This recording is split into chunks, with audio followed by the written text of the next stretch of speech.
Taiwan reported 384 local COVID cases on Friday, the highest count so far this year.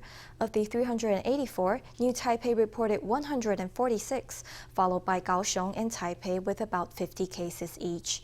The CECC says it will observe developments closely over the next 2 weeks. It says it will focus on monitoring infection curves and RT values, as well as whether there are any new infection chains. Amid the surge of cases, the CECC announced a proposal to let patients with mild or no symptoms isolate at home. Let's hear from CECC officials. 那第一个，我们就是说，要进去要做这个居家照护，但这确诊者或 First of all, to be able to isolate at home, the COVID patient and any others in the household must be aged 65 or below, and they may not be pregnant or on kidney dialysis. Infected people should stay separate from uninfected people in the household, so infected patients must stay in a room of their own. At most, there can be 4 uninfected people in the same household. Of course, there will be some exceptions, which will be determined by local governments. After the isolation is up, recovered patients must still observe 7 days of self-health management. Uninfected people in the household must do 7 days of enhanced self-health management, and they must take rapid tests on the 3rd and 7th day after the end of isolation.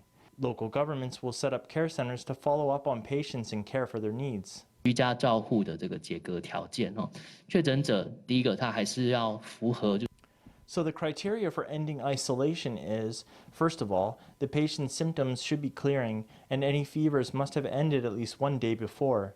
Another condition is that at least 10 days must have passed since symptom onset or since the first positive test. The patient must also have tested negative at least once in that period using a home-use rapid test kit. If these conditions are met, they can be released from isolation. But say the patient keeps showing positive in the rapid tests, in that case, health authorities will arrange a PCR test. If the CT value is 30 or greater, the patient is allowed to leave isolation.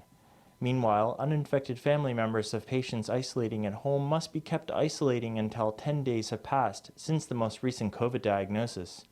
And all people isolating in the household, and any infected patients in the household, must test negative in a rapid test.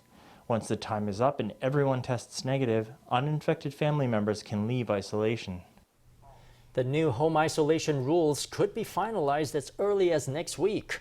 Already, Taoyuan and New Taipei have announced they would like to do a trial run of the new home isolation system. In response, the CECC says the implementation will depend on daily case numbers, adding that local governments that want to implement the system early must first make arrangements with the central government.